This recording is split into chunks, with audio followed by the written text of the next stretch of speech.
एक मिनट बस दोस्तों, बात कर लेते हैं। नमस्कार दोस्तों, नमस्ते नमस्ते नमस्ते। मैं सीए नकुल कठेरिया आपका डेमो लेक्चर नंबर 4 में बहुत बहुत बहुत स्वागत करता हूं। यह हमारा संकल्प बैच का डेमो लेक्चर नंबर 4 है।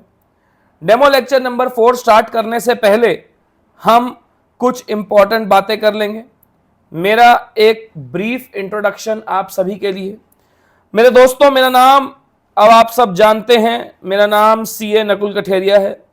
मैं एक चार्टर्ड अकाउंटेंट होने के साथ साथ यूजीसी नेट और जेआरएफ भी हूं। मैं बार बार कहता हूं कि मैं आईसीएआई एनआईआरसी की विजिटिंग फैकल्टी भी हूं। एनआईआरसी ऑफ आईसीएआई की विजिटिंग फैकल्टी। अभी तक 25,000 से ज्यादा स्टूडेंट पढ़ा चुका हूं 8 साल के अंदर, जिसमें all India rank 1, rank 4, rank 36, rank 45 and rank 49 है। मैं आपको अकाउंटिंग और एडवांस अकाउंटिंग का ज्ञान देता हूं क्योंकि मैं यही पढ़ाता हूं, और मैं 2 बुक्स का ऑथर हूं, लेक्सिस नेक्सिस। आप अनअकैडमी पर मेरी सीए फाउंडेशन और सीए इंटरमीडिएट दोनों की किताबें ले सकते हैं। दोस्तों, इसके बाद अगर मैं आपसे बात करूं बेटा, तो ये देखिएगा, ये हमारा बैच है।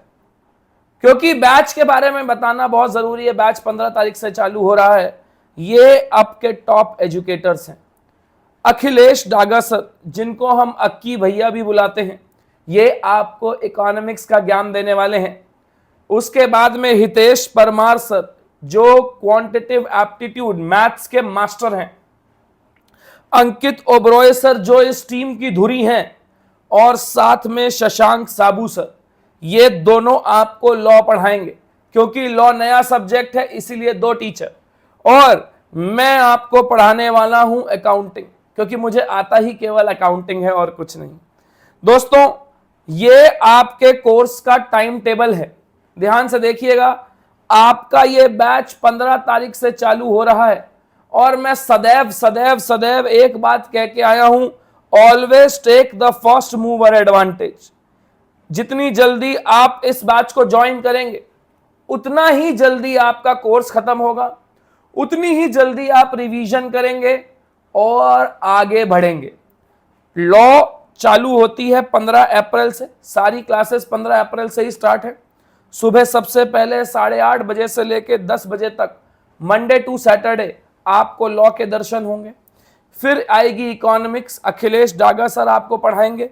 जैसे ही 10 बजे आपकी लॉ खत्म हो जाएगी, 10:15 बजे से अखिलेश सर आ जाएंगे।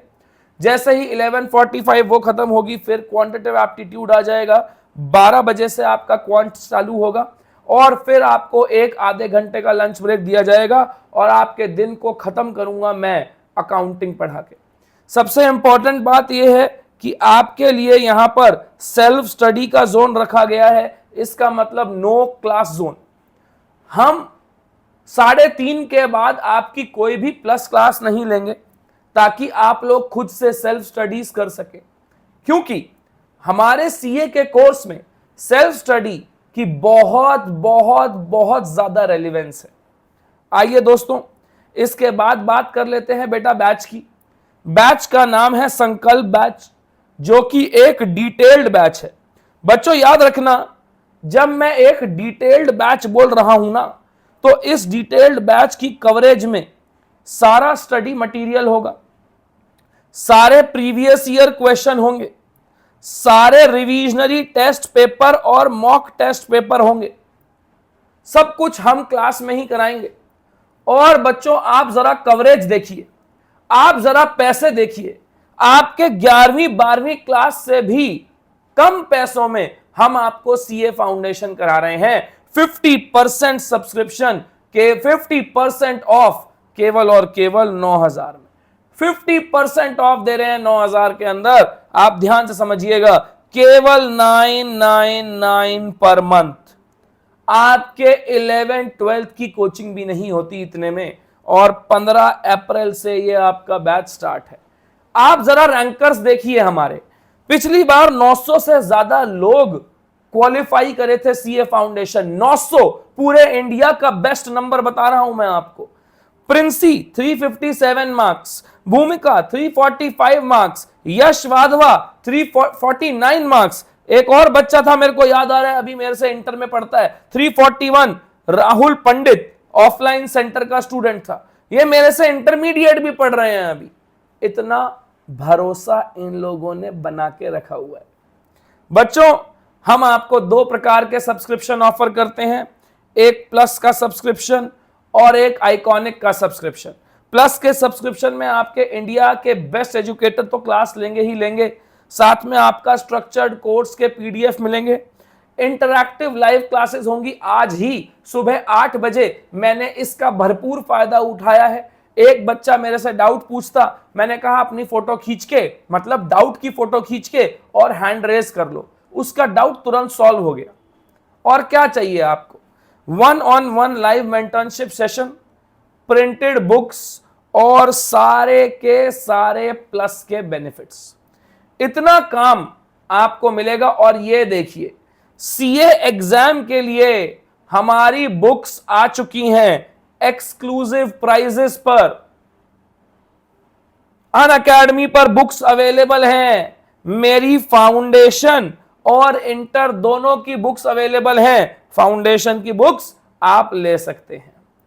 आइए दोस्तों, अब हम बात करते हैं अपने डेमो लेक्चर नंबर 4 की। ध्यान से सुनिएगा, जब मैं इस लेक्चर को आपको पढ़ाता हूं, मेरे बेटा बातों को बहुत ध्यान से सुनिएगा। हम लोग अकाउंटिंग कॉन्सेप्ट्स कर रहे थे, मैंने आपको डेबिट क्रेडिट समझा दिया था।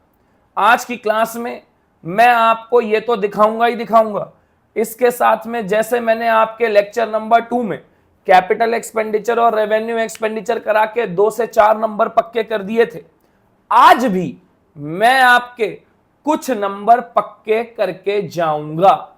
इसका मतलब मात्र डेमो लेक्चर देखने से ही आप 5 से 7 नंबर ले आएंगे, ये मेरी गारंटी है। ध्यान से मेरी बातों को सुनिएगा। हम लोग जब अकाउंटिंग कॉन्सेप्ट्स कर रहे थे तो मैंने बिजनेस एंटिटी कॉन्सेप्ट आपको पढ़ा दिया था। जल्दी बताइए था बिजनेस एंटिटी कॉन्सेप्ट क्या होता था? सर, बिजनेस एंटिटी कॉन्सेप्ट के हिसाब से बिजनेस और बिजनेसमैन दोनों अलग अलग होते थे। बिजनेस की ट्रांजैक्शन अलग होती थी, बिजनेसमैन की पर्सनल ट्रांजैक्शन अलग होती थी। और बिजनेसमैन की पर्सनल ट्रांजैक्शन को क्या बोला जाता था? याद करो याद करो याद करो। हाँ सर, बिजनेसमैन की पर्सनल ट्रांजैक्शन को हम लोग ड्राइंग्स बोलते थे। आया याद? जल्दी बताइए, याद आया? बिजनेसमैन की पर्सनल ट्रांजैक्शंस को हम ड्राइंग्स बोला करते थे।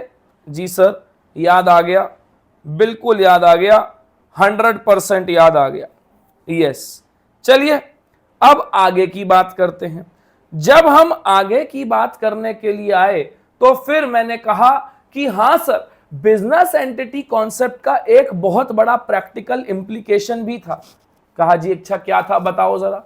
बिजनेस एंटिटी कॉन्सेप्ट की वजह से ही कैपिटल को हम लोग लायबिलिटीज में डाला करते थे। क्यों? क्योंकि अगर मैं अपना पैसा अपने बिजनेस में लगा रहा हूं और बिजनेस और मेरी, हम दोनों की अकाउंटिंग अलग अलग चल रही है, तो मेरा लगाया हुआ पैसा बिजनेस के लिए लायबिलिटी ही तो हुआ ना। सेकंड पर हमने बात करी थी मनी मेजरमेंट कॉन्सेप्ट की। जब हमने मनी मेजरमेंट कॉन्सेप्ट की बात करी थी तो मेरे बच्चों मैंने कहा था इस कॉन्सेप्ट के हिसाब से आप केवल उन्हीं इवेंट और ट्रांजैक्शंस को बुक्स में, अरे अरे अरे ये क्या हुआ, हाँ, आप केवल उन्हीं इवेंट और ट्रांजैक्शंस को बुक्स में रिकॉर्ड कर सकते हैं जो मनी में कन्वर्ट हो सकती हैं। और फिर मैंने मनी का एक बहुत बढ़िया मतलब आपको बताया था, sir money means reporting currency. उसके बाद हमने बात करी थी अपने अगले कॉन्सेप्ट की, dual aspect concept. Dual aspect concept बोलता था कि सर हर एक ट्रांजैक्शन के 2 इफेक्ट होते हैं, राइट। डुअल एस्पेक्ट कॉन्सेप्ट क्या बोलता था कि सर हर एक ट्रांजैक्शन के डुअल इफेक्ट होते हैं, 2 इफेक्ट होते हैं। एक डेबिट होता है और दूसरा क्रेडिट होता है। डेबिट और क्रेडिट होता है, एक डेबिट होगा और दूसरा क्रेडिट होगा। हर एक ट्रांजैक्शन के बाद क्या मैच करनी चाहिए सर? हर एक ट्रांजैक्शन के बाद accounting equation must match, accounting equation match करनी ही चाहिए। आ गया याद पूरा? अकाउंटिंग इक्वेशन क्या होती थी? Asset is equal to liabilities plus capital. Asset is equal to क्या? Liabilities plus capital. तो चलिए बच्चों, अब बात करते हैं आज की। आज हमारा कॉन्सेप्ट आता है सबसे पहले गोइंग कंसर्न कॉन्सेप्ट। अच्छा एक बात बताओ, गोइंग कंसर्न कॉन्सेप्ट से पहले आपको एक बात समझनी पड़ेगी। क्या जब कभी आप कोई बिजनेस चालू करते हैं तो क्या आप यह सोच के चालू करते हो कि मैं फ्यूचर में इस काम धंधे को बंद कर दूंगा? बोलो बोलो, बोलते क्यों नहीं? क्या यह सोच के चालू करते हो क्या कि मैं फ्यूचर में इस काम धंधे को बंद कर दूंगा? अरे सर कैसी बातें कर रहे हो, यह सोच के चालू करेंगे तो कभी काम धंधा चालू ही नहीं कर सकते। जी हां, हम जब भी कभी बिजनेस करते हैं तो हमेशा यह सोच के करते हैं कि हम अपने बिजनेस को आगे चलाएंगे और चलाएंगे और ऐसे चलाएंगे कि हमारा बिजनेस दिन दुगनी और रात चौगनी तरक्की करे। बोलो करोगे कि नहीं करोगे? यही सोचते हैं ना हम। बस इसी चीज का सारा खेला है। ध्यान से सुनिएगा, गोइंग कंसर्न कॉन्सेप्ट यही कहता है कि क्या will you ever start a business with N assumption that it will shut down in future? नहीं सर, कैसी बातें कर रहे हो, क्यों इतना झूठ बोल रहे हो? यस, यू विल नेवर, आप कभी भी ऐसा नहीं करेंगे। तो जब आप अपने बिजनेस को ऐसा सोचकर चालू नहीं कर सकते तो अकाउंटिंग क्यों करोगे भाई? यही तो बात है कि इसका मतलब गोइंग कंसर्न कॉन्सेप्ट के हिसाब से, as per going concern concept, all accounting shall be done with an assumption that business will continue in future and there are no intentions to close the business or to scale down the operations। मतलब जब भी हम काम धंधा चालू करेंगे, काम धंधे की अकाउंटिंग करेंगे, क्योंकि अकाउंटिंग होगी बेटा काम धंधे वालों के लिए ही। अकाउंटिंग कभी भी सैलरी वालों के लिए नहीं होती। हम चार्टर्ड अकाउंटेंट पैसे कमाते हैं बिजनेस वालों से।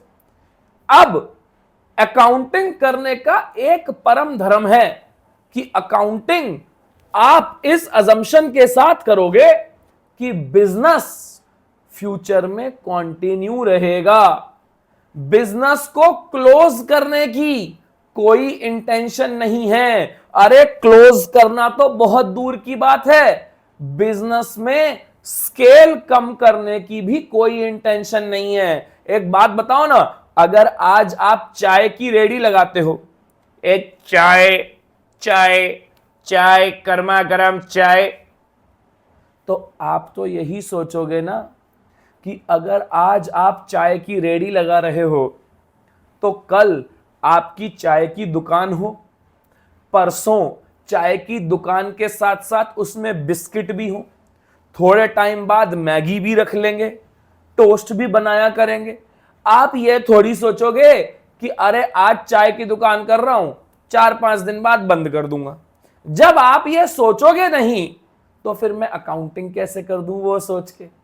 इसीलिए अगर आपसे कोई पूछे कि गोइंग कंसर्न अजम्पशन क्या होती है, तो मेरे बेटा गोइंग कंसर्न अजम्पशन का मतलब होता है कि आप अकाउंटिंग इस प्रकार से कर रहे हो कि आपको यह समझ में आता है कि मेरा बिजनेस आगे कंटिन्यू करेगा और आगे बढ़ेगा।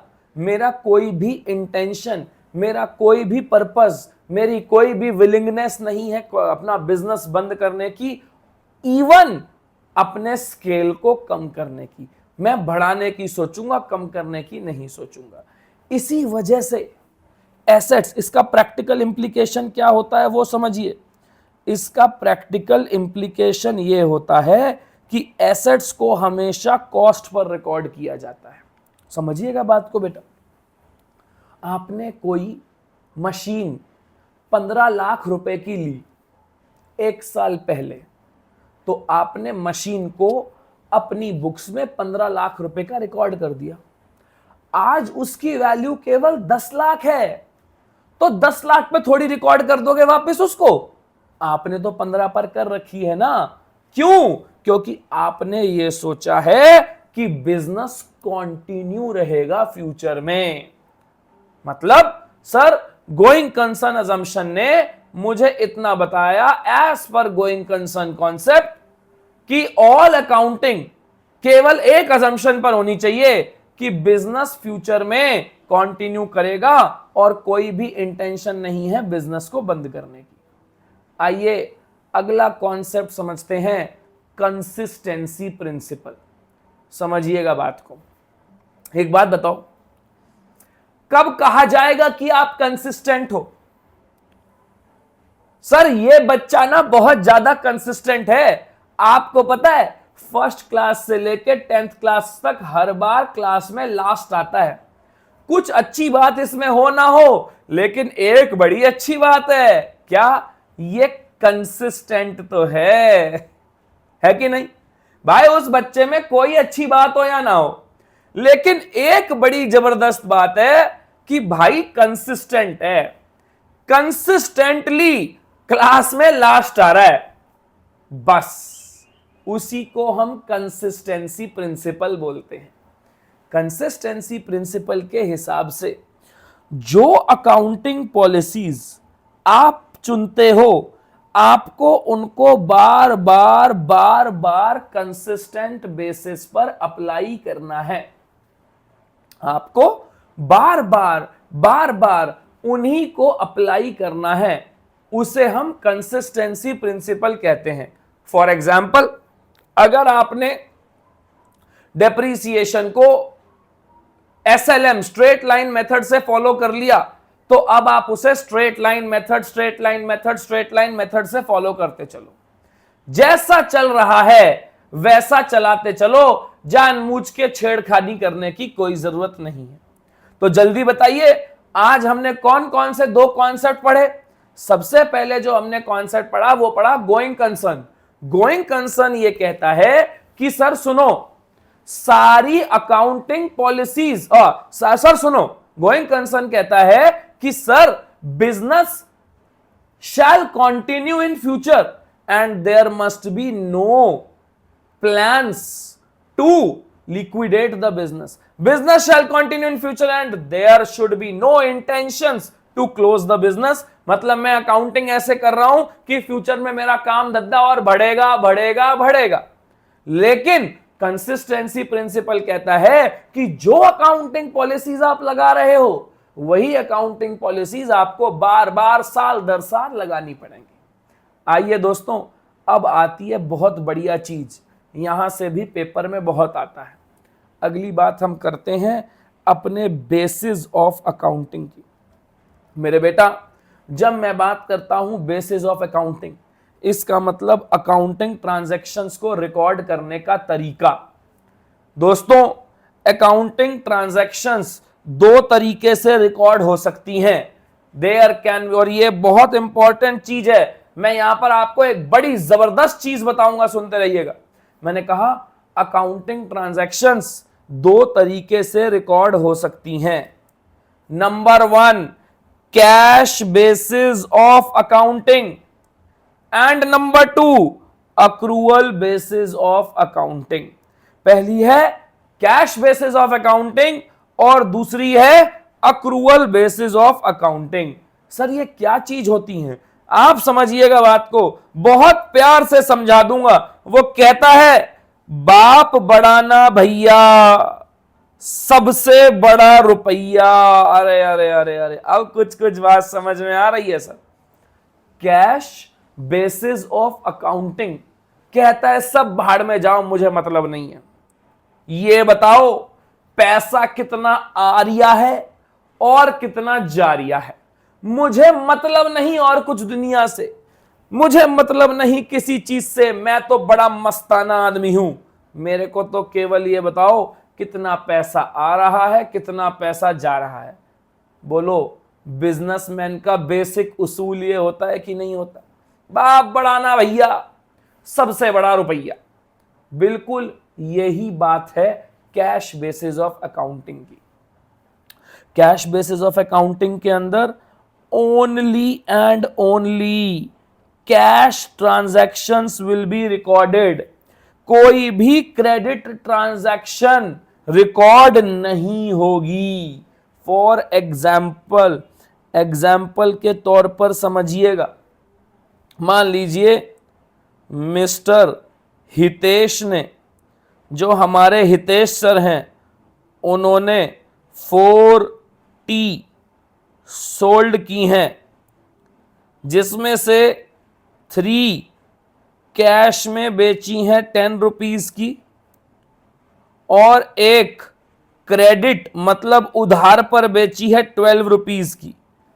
तो अगर आप cash basis of accounting follow कर रहे हो तो आपके लिए जो रेवेन्यू है, अब मैं आपके साथ बात कर सकता हूं कि रेवेन्यू क्या है। अब नहीं कह सकते आप, हमने 3 क्लास लगा दी हैं।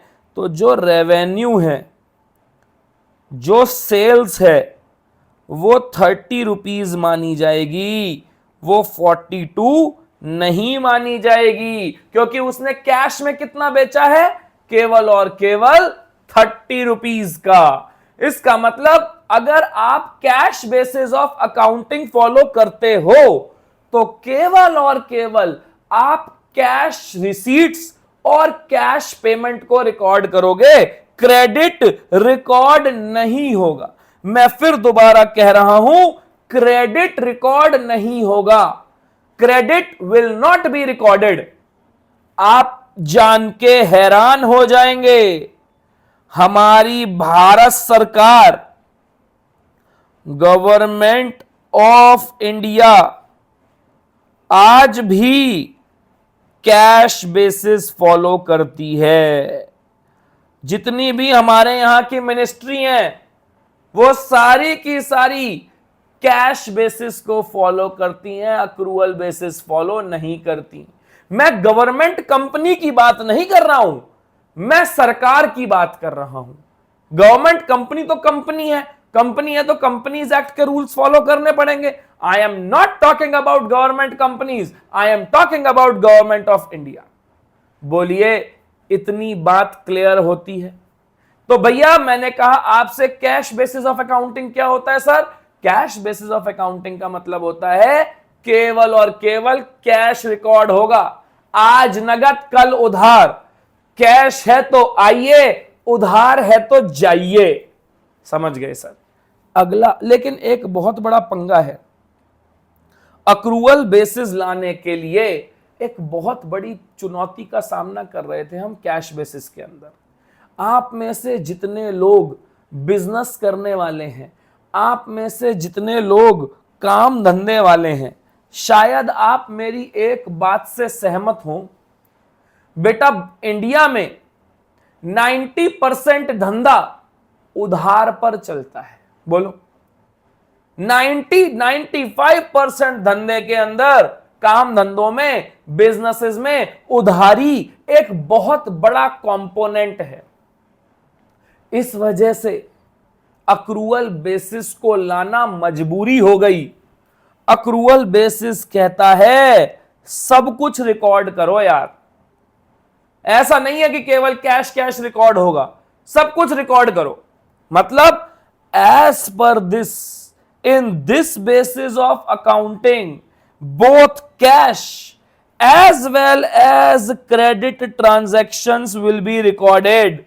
वो कहता है ये भूल जाओ कि कैश कितना आ रहा है कितना जा रहा है। आप एक बात बताओ ना, आपने सेल करी कि नहीं करी?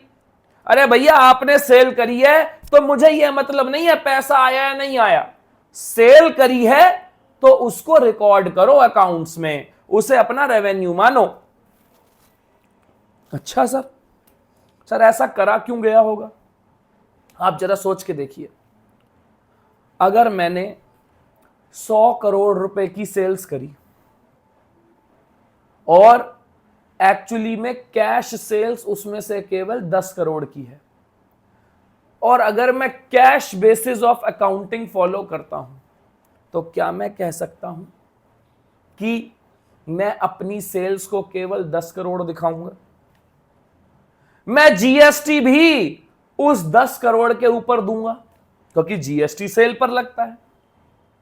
लेकिन वहीं अगर मैं अक्रूवल बेसिस को फॉलो करता होता तो अब मेरी सेल्स 10 करोड़ नहीं रहती, अब मेरी सेल्स 100 करोड़ हो जाती कि नहीं हो जाती, और सरकार को जीएसटी 10 करोड़ पर नहीं 100 करोड़ पर मिलता। इस वजह से अक्रूवल कॉन्सेप्ट की इजाद हुई है। अगर आप केवल कैश को रिकॉर्ड करोगे तो 90% जनता अपने करेक्ट प्रॉफिट लॉस पर कभी नहीं पहुंच पाएगी, क्योंकि भारत के अंदर टाइम पेमेंट के टाइम के अंदर गैप होता है। मैंने वही बात यहां लिखी कि अक्रूवल बेसिस ऑफ अकाउंटिंग क्या कहता है मेरे बच्चों? अक्रूवल बेसिस ऑफ अकाउंटिंग कहता है transaction should be recorded when they took place. जब ट्रांजैक्शन हुई है तब रिकॉर्ड करो, नॉट द सेटलमेंट। मुझे सेटलमेंट से मतलब नहीं है कि उसकी सेटलमेंट कब हो रही है, मुझे मतलब है ट्रांजैक्शन कब हुई है। मैंने माल बेचा कब है, मुझे इससे मतलब है। मैंने माल खरीदा कब है, मुझे उससे मतलब है। बेच के मैंने पेमेंट कौन सी डेट पर करी है, मुझे उससे मतलब नहीं है। जिस दिन मैंने माल बेचा है, चाहे कैश में बेचा हो या उधार में बेचा हो, उस दिन वो सेल्स रिकॉर्ड होगी। अगर ये कॉन्सेप्ट ना होता तो बहुत ज्यादा काम खराब हो जाएंगे। क्यों? क्योंकि मोस्ट ऑफ द बिजनेस उधारी पर चलते हैं। मैंने यहां एक एग्जाम्पल दिया, ध्यान से सुनिएगा। मैंने बोला सर मेरी बात सुनो, मान लो ये फाइनेंशियल ईयर 23-24 है, क्या मैं कह सकता हूं फाइनेंशियल ईयर 23-24 जो 1 अप्रैल 2023 से चालू होके 31 मार्च 2024 तक चलेगा? अब मान लीजिए कोई एक डेट है 1 मार्च 2024, क्या मैं बोलूं 1 मार्च 2024 will be a part of financial year 23-24? बोलो 1 मार्च 2024 23-24 का ही पार्ट होगा कि नहीं होगा? अब मैंने उस दिन अखिलेश सर को 10 लाख रुपए का माल बेच दिया, मेरे को उसकी पेमेंट जो मिली है, मुझे पेमेंट मिली है 16 जून को। क्या मैं कहूं 16 जून तो फाइनेंशियल ईयर 24-25 का पार्ट हो गया कि नहीं? तो अब पंगा ये आता है कि भैया मैंने माल तो फाइनेंशियल ईयर 23-24 में ही बेच दिया था कि नहीं बेच दिया था? 1 मार्च को जब मैंने सेल करी थी तो मैंने फाइनेंशियल ईयर 23-24 में ही 10 लाख का माल बेच दिया था।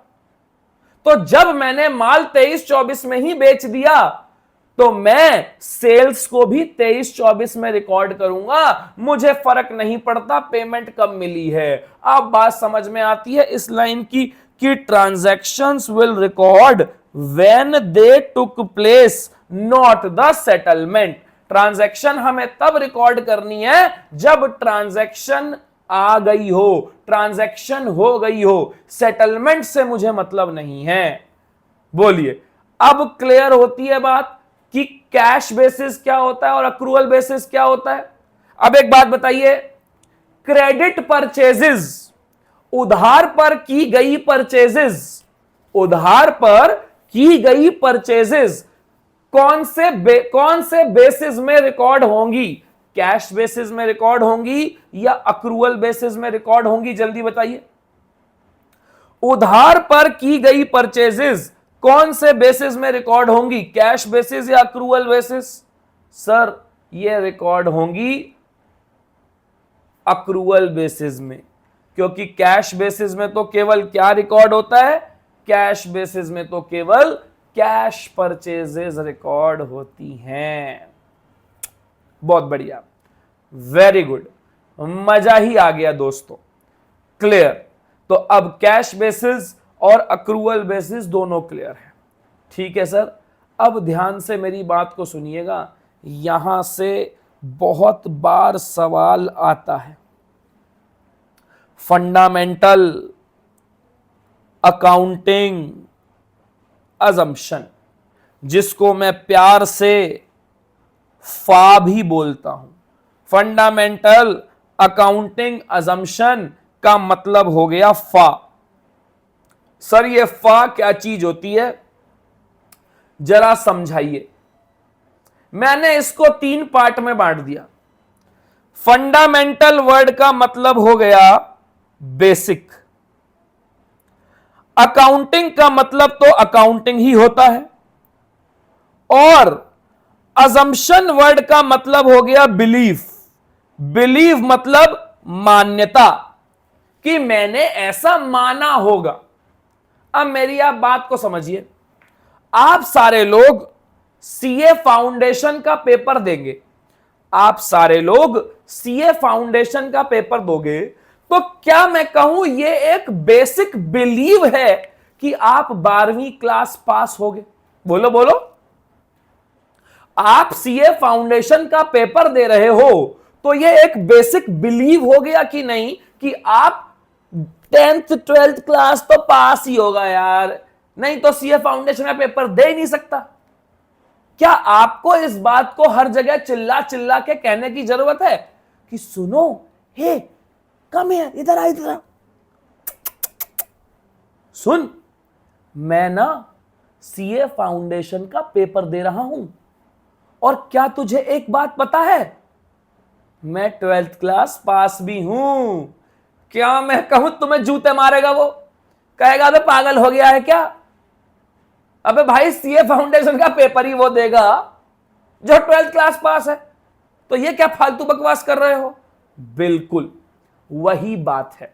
तो मैंने कहा सीए अकाउंटिंग के अंदर फंडामेंटल अकाउंटिंग अजम्पशन का मतलब होता है बेसिक अजम्पशंस, कुछ basic assumptions which are assumed to be followed, मान ही लिया गया होगा कि हां ये तो फॉलो हुई हैं।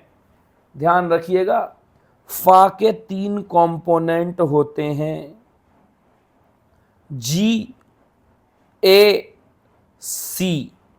अब आपको तीनों पता है, गोइंग कंसर्न, अक्रूवल और कंसिस्टेंसी। इसका मतलब अगर आप अकाउंटिंग कर रहे हैं तो गोइंग कंसर्न, अक्रूवल और कंसिस्टेंसी ये तो बेसिक बिलीव है कि भैया मैं इसकी अकाउंटिंग कर रहा हूं तो ये तो मैं मान के ही चल रहा हूं कि ये बंदा गोइंग कंसर्न है, मैं तो ये मान के ही चल रहा हूं कि ये कैश और क्रेडिट दोनों को रिकॉर्ड करता होगा, ये अक्रूवल बेसिस फॉलो करता होगा, और मैं तो ये मान के चल रहा हूं कि जो अकाउंटिंग पॉलिसीज ये लगाया करता था ये उन्हीं को अभी भी लगा रहा होगा।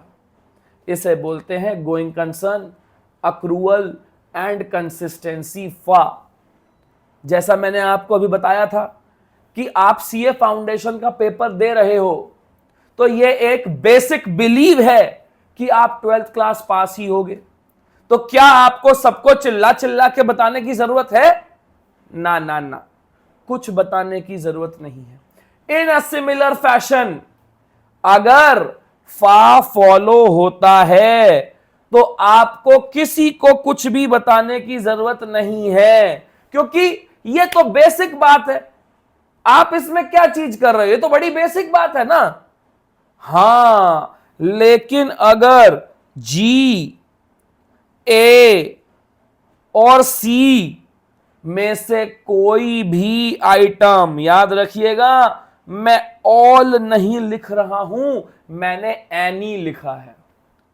If any of the items of फा इज मिसिंग, अगर फा की कोई भी आइटम मिसिंग है तो आपको डिस्क्लोजर देना पड़ेगा। डिस्क्लोजर देना पड़ेगा मतलब लोगों को बताना पड़ेगा, लोगों को बताना ही पड़ेगा। क्या कि सर हम फा को फॉलो नहीं कर रहे। जरा ध्यान से सुनिएगा, मेरे पास बहुत सारे प्रैक्टिकल एग्जांपल हैं। जब जेट एयरवेज बंद होने वाली होगी तो क्या उनके ऑडिटर्स को, उनके चार्टर्ड अकाउंटेंट को लोगों को बताना नहीं चाहिए था कि हां भैया हम आगे काम नहीं कर पाएंगे। जब किंगफिशर एयरलाइंस बंद हो रही थी तो जब भी लास्ट अकाउंट्स बने होंगे क्या उन्हें डिस्क्लोज नहीं करना चाहिए था कि अब ये काम नहीं कर पाएंगे। इसे कहते हैं डिस्क्लोजर। अरे अगर वो समय रहते बता देते कि हम काम नहीं कर पाएंगे तो उनसे रिकवरी जल्दी हो जाती थी कि नहीं हो जाती। आज तक करोड़ों रुपया लेके बैठा है किंगफिशर। आई बात समझ में कि भैया देखो, अगर आप जीएसी, गोइंग कंसर्न, अक्रूवल और कंसिस्टेंसी, इनको फॉलो करते हो तो कोई बड़ी बात नहीं है। केवल आप फॉलो नहीं कर रहे, दुनिया जहान फॉलो कर रही है, तो आपने कोई नई चीज नहीं कर दी है। हम कोई भी सेपरेट डिस्क्लोजर नहीं देंगे। लेकिन हां, अगर फॉलो नहीं कर रहे हो तो गड़बड़ है। क्यों नहीं फॉलो कर रहे आप? ये तो जो चीज दुनिया कर रही है आप क्यों नहीं कर रहे, ये बताओ। जो चीज दुनिया करती है आप क्यों नहीं कर रहे, ये बताओ ना। तब ऐसे केस में आपको डिस्क्लोजर देना पड़ेगा। क्या डिस्क्लोजर देना पड़ेगा? क्या बताना पड़ेगा दुनिया को? What is the change? क्या बदला है? क्या गोइंग कंसर्न फॉलो नहीं हो रही? क्या कंसिस्टेंसी फॉलो नहीं हो रही? या अक्रूवल कॉन्सेप्ट फॉलो नहीं हो रहा? Why such change? क्यों नहीं हो रहा? क्या आपको लॉसेस हो रहे हैं जिसकी वजह से लग रहा है कि आप आगे काम नहीं कर पाओगे? क्या आपके ऊपर सरकार ने बैन लगा दिया है भैया कि आपको लग रहा है आप काम नहीं कर पाओगे? क्यों? और तीसरा, financial effect of such change. मतलब अभी तक की क्लास में हमने ये पढ़ा, सबसे पहले हमने पढ़ा गोइंग कंसर्न। गोइंग कंसर्न कहता है कि आपको अपने बिजनेस के अकाउंट्स कुछ इस तरीके से बनाने हैं कि आप ये बेसिक अजम्पशन पर चल रहे हो कि बिजनेस फ्यूचर में कंटिन्यू करेगा और हमारे बिजनेस को क्लोज करने की कोई इंटेंशन नहीं है। अरे बिजनेस तो क्लोज करने की तो बहुत दूर की बात है, हम तो अपने स्केल को भी कम नहीं करेंगे, स्केल को भी आगे बढ़ाएंगे। दूसरा हमने पढ़ा कंसिस्टेंसी। कंसिस्टेंसी का मतलब जो अकाउंटिंग पॉलिसीज, जो अकाउंटिंग प्रिंसिपल्स हम लगाए जा रहे हैं, हम उन्हीं को आगे फॉलो करते रहेंगे। और तीसरा हमने पढ़ा था अक्रूवल। दो बेसिस ऑफ अकाउंटिंग होते हैं, एक कैश बेसिस ऑफ अकाउंटिंग होता है, एक अक्रूवल बेसिस ऑफ अकाउंटिंग होता है। कैश बेसिस ऑफ अकाउंटिंग बोलता है कि सर केवल और केवल पैसा रिकॉर्ड होगा, जो आ रहा है पैसे में वो, जो जा रहा है वो, क्रेडिट रिकॉर्ड नहीं होगा। लेकिन अक्रूवल बेसिस ऑफ अकाउंटिंग कहता है कि यार सब कुछ रिकॉर्ड होगा, कैश भी रिकॉर्ड होगा, क्रेडिट भी रिकॉर्ड होगा। फिर हमने बात करी फा का मतलब क्या था? Fundamental accounting assumption. ये कुछ बेसिक बातें हैं, कुछ बेसिक बिलीव्स हैं, कुछ बेसिक मान्यताएं हैं जो हम मानते ही हैं कि ये तो हुई होंगी यार। अगर हुई हैं तो आपको कुछ डिस्क्लोज नहीं करना। लेकिन अगर नहीं हुई है, एक भी नहीं हुई है, कोई एक भी मिसिंग है, तो आपको लोगों को बताना पड़ेगा। What is the change, why such change and financial effect of such change. आइए आगे की बात करते हैं। अब आता है अगला principle, principle of conservatism, prudence. आप जरा सोच के देखिए, मान लीजिए बहुत सारी कंपनी है जिसमें बहुत लोगों ने पैसा लगाया हुआ है। एक टेंडर है, एक कंपनी कहती है मैं ले लूंगी, दूसरी कंपनी कहती है मैं ले लूंगी, तीसरी कंपनी कहती है मैं ले लूंगी।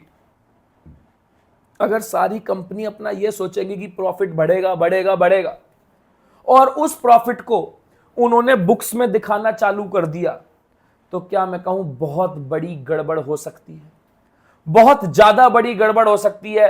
एक्चुअली में प्रॉफिट हुआ ही नहीं और आप अपने शेयर होल्डर्स का पागल बना रहे हो कि प्रॉफिट होगा प्रॉफिट होगा प्रॉफिट होगा, और पता चले कि कॉन्ट्रैक्ट किसी को नहीं मिला तो प्रॉफिट नहीं होगा।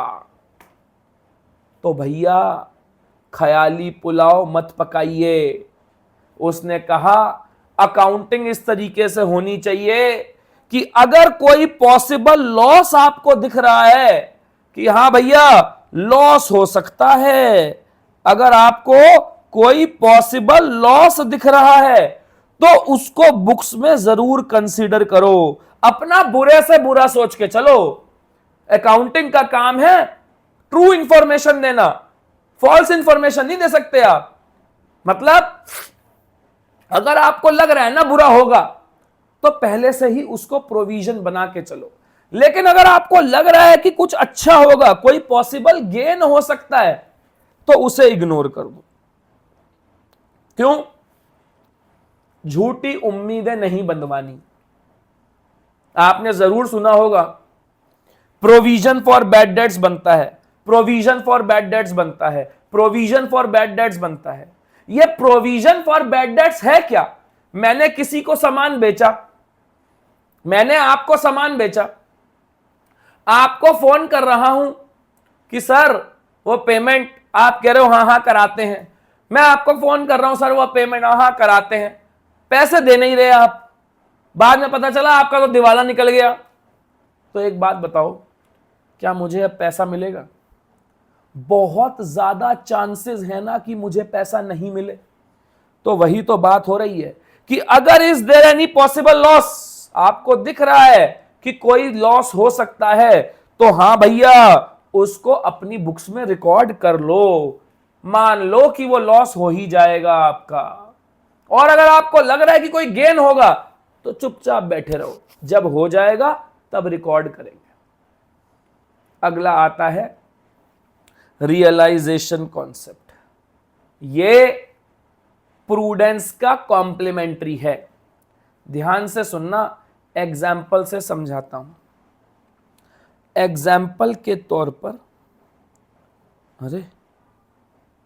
एग्जाम्पल के तौर पर मान लीजिए मिस्टर चुन्नीलाल, मिस्टर चुन्नीलाल जो हैं, मिस्टर चुन्नीलाल टमाटो सेलर हैं, टमाटर बेचते हैं। वो टमाटर बाय करके आते हैं 100 रुपए पर केजी में। मार्केट में खबर फैल गई कि टमाटर एक ऐसा प्रोडक्ट है जिसको खा के आप जवान रह सकते हैं। तो बोलो मार्केट में टमाटर की डिमांड बढ़ जाएगी कि नहीं बढ़ जाएगी? मार्केट प्राइस 200 रुपए हो गया है, बट टमाटो जो टमाटर है वो अभी चुन्नीलाल ने बेचे नहीं। तो क्या चुन्नीलाल दिख रहा है उसको कि 100 रुपए का लाया था, आज मार्केट में भाव 200 रुपए है, तो क्या चुन्नीलाल 100 रुपए का प्रॉफिट रिकॉग्नाइज कर ले? बोलो, क्या 100 रुपए अपना प्रॉफिट मान ले? अभी तक रिकॉग्नाइज मतलब अभी तक उसे हुआ नहीं है, उसने माल बेचा नहीं है। क्या प्रॉफिट मान ले अपना चुन्नीलाल? बोलो, नहीं मान सकता। कौन से कॉन्सेप्ट की वजह से? देखो, रियलाइजेशन कॉन्सेप्ट की वजह से। भूलिए मत, अकाउंटिंग कॉन्सेप्ट या अकाउंटिंग प्रिंसिपल क्या थे? कल की क्लास में मैंने आपको कराया था कि सर अकाउंटिंग कॉन्सेप्ट या अकाउंटिंग प्रिंसिपल ये गाइड करते हैं कि अकाउंटिंग कैसे होनी चाहिए। अब आप खुद सोच के देखो, आप सीए बन गए, आप चुन्नीलाल के ऑडिटर हो, चुन्नीलाल ने 100 रुपए का प्रॉफिट रिकॉग्नाइज करा हुआ है। चुन्नीलाल कहता है सर जी मार्केट से 100 रुपए के लाया था, आज 200 रुपए का रेट है, 100 रुपए मेरा प्रॉफिट हो गया। क्या मैं कहूं आप चुन्नीलाल को मना नहीं करोगे कि अबे चुन्नीलाल पागल हो गया है क्या? जब तक बिक नहीं जाता क्या तब तक आप रिकॉग्नाइज कर सकते हो? नहीं कर सकते। आप इतनी बातें इतने कॉन्फिडेंस के साथ कब बोल पाओगे? क्या मैं कहूं, आप इतनी बातें इतने कॉन्फिडेंस के साथ केवल तभी बोल पाएंगे जब आपको अकाउंटिंग कॉन्सेप्ट्स और अकाउंटिंग प्रिंसिपल्स की जानकारी होगी। तो साफ साफ बोल दिया ना उसने कि भैया प्रॉफिट तब रिकॉग्नाइज होगा जब एक्चुअली में रियलाइज हो जाए। बिना रियलाइज हुए प्रॉफिट रिकॉग्नाइज नहीं होगा। केवल value increase in stock, value बढ़ने से प्रॉफिट नहीं होता। बोलिए, क्या इतनी बात आपको समझ में आती है जो मैंने बोली? जल्दी बताएं। मैं आपको कुछ सवाल बताता हूं। देखिए, मेरे पास बहुत सारे क्वेश्चन हैं। मैंने मई 2018 खोल लिया। अब ध्यान से देखिएगा कि क्या कुछ सवाल आते हैं। जी हाँ, कुछ सवाल तो आते हैं। अगर ये मई 2018 पहला पेपर है सीए फाउंडेशन का। उसने कहा, अब मैं चारों डेमो में से कुछ भी बता दूंगा आपको। उसने 2 नंबर का सवाल कहा, expenses in obtaining a licence to run a cinema hall. आपको बताना है ट्रू है या फॉल्स है। बोलो क्या होगा, ये ट्रू होगा या फॉल्स होगा? आपने सिनेमा हॉल को ऑपरेट करने के लिए लाइसेंस लिया, क्या ये रेकरिंग इन नेचर है या नॉन रेकरिंग इन नेचर है? सर ये नॉन रेकरिंग इन नेचर है। तो क्या मैं कहूं ये रेवेन्यू एक्सपेंडिचर नहीं, ये एक कैपिटल एक्सपेंडिचर होना चाहिए, क्योंकि ये नॉन रेकरिंग नेचर का है। इसका मतलब ये फॉल्स है। बोलो मिला कि नहीं मिला जवाब? मिला। और देखिए नवंबर 18 में भी कुछ आया होगा, ध्यान से देखिए यहां पर, ये देखिएगा। फिर कहता है ओवरहॉलिंग एक्सपेंसेस। देखो हर एक पेपर में हमारे डेमो से सवाल आ रहा है, overhauling expenses of a engine to get better fuel efficiency. अब आप जरा सोच के देखिए भाई, overhauling expenses of income to get a better fuel efficiency. अरे भैया फ्यूल एफिशिएंसी बेटर होती है तो क्या मैं कहूं, आपने एक पॉइंट पढ़ा था, ऐसा खर्चा जो एसेट की लाइफ बढ़ा दे या कैपेसिटी बढ़ा दे या एफिशिएंसी बढ़ा दे, वो कैपिटल होता है। तो क्या मैं कहूं इससे एफिशिएंसी बढ़ रही है तो ये कैपिटल एक्सपेंडिचर होगा। मतलब आप जो बोल रहे हो वो फॉल्स है। आप देख रहे हो हर बार सवाल आ रहा है। वो कहता है कि फीस रिसीव हो रही है लाइफ टाइम मेंबरशिप। अब एक बात बताओ, life time membership recurring nature की होगी क्या? अरे उसमें साफ साफ लिखा हुआ है लाइफ टाइम। तो क्या मैं कहूं वो नॉन रेकरिंग हो गई? इसका मतलब ये भी फॉल्स है। बताओ, 4 नंबर आपने यहां से उठा लिए। नवंबर के बाद आया, फिर आया मई 19। आइए मई 19 भी बताते हैं। मई नवंबर 19 ये लो, ध्यान से देखो, देखिएगा यहां पर भी एक क्वेश्चन आया है। क्या कहता है, XYZ runs a cafe. They renovated some old cabins. Because of the renovation, some space was made free and the number of cabin increased from 15 to 18. बताओ कैपेसिटी बढ़ गई कि नहीं बढ़ गई? कैपेसिटी बढ़ गई। तो कैपेसिटी बढ़ने से जो एक्सपेंडिचर होगा वो कैपिटल एक्सपेंडिचर होगा ना, तो ये भी फॉल्स है। तो देखो 2 नंबर यहां भी बने कि नहीं बने आपके। और देखिए और बताता हूं, यहां आए जुलाई 21 में देखें, इधर देखिए कैपिटल एक्सपेंडिचर रेवेन्यू एक्सपेंडिचर, ये मैं आपको बता चुका। और देखिए जून 22 में कुछ आया है क्या? ओ हो, ध्यान से देखो, आ गया भैया। Briefly explain the following concept. कब का सवाल है देख लो जरा ध्यान से। हाँ जी बाबू जी, सवाल है मई 2022 का। कहता है कि मनी मेजरमेंट कॉन्सेप्ट बताओ। तो क्या मैं कहूं मनी मेजरमेंट कॉन्सेप्ट आपने पढ़ा हुआ है। वो कहता था only those transactions which can be converted into money shall be recorded in books of accounts. अभी तो अकाउंटिंग कॉन्सेप्ट बचे हैं, 2-4 अकाउंटिंग कॉन्सेप्ट बचे हैं, वो भी कल करा दूंगा। बोलो समझ में आती है कि नहीं आती बात? ध्यान से देखिए बच्चों, मैं आपको एक चीज दिखाना चाहता हूं, ध्यान से सुनिएगा मेरे बेटा। मैं आपको दिखाना चाहता हूं यहां पर किताबें, इधर देखिए किताबें, ये देखो, ये मेरी किताब है, ये देखो सारी बातें, ये देखो थ्योरेटिकल फ्रेमवर्क, ये सारी की सारी बातें ही हम कर रहे थे कि नहीं कर रहे थे? बिजनेस एंटिटी कॉन्सेप्ट हमने पढ़ा, मनी मेजरमेंट कॉन्सेप्ट हमने पढ़ा, अक्रूवल कॉन्सेप्ट हमने पढ़ा, गोइंग कंसर्न कॉन्सेप्ट हमने पढ़ लिया, डुअल एस्पेक्ट कॉन्सेप्ट हमने पढ़ लिया, कंसिस्टेंसी हमने पढ़ लिया, कंजर्वेटिज्म हमने पढ़ लिया, रियलाइजेशन हमने पढ़ लिया। इस प्रकार की बुक मिलेगी पूरी आपको, दिख रही है? इस प्रकार की, इधर देखिए एंटिटी कॉन्सेप्ट। क्या मैं कहूं, यही तो हमने बात करी थी कि बिजनेस एक सेपरेट एंटिटी होता है ओनर से, अकाउंटेंट को बिजनेस और ओनर अलग अलग रहने चाहिए, तो वो बात मैंने आपको लिखवा दी थी। देखिए money measurement concept, only those transaction which can be converted into terms of money will be recorded.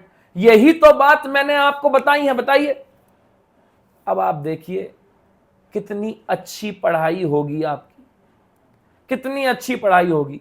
याद रखिए बैच 15 तारीख से चालू हो रहा है, 15 अप्रैल से, 15 अप्रैल से आ जाइए, जुड़ जाइए, बहुत फायदा आपको मिलेगा, इस बात की गारंटी लेता हूं मैं। चलिए चलते हैं, तब तक के लिए आपका बहुत बहुत धन्यवाद। नमस्कार।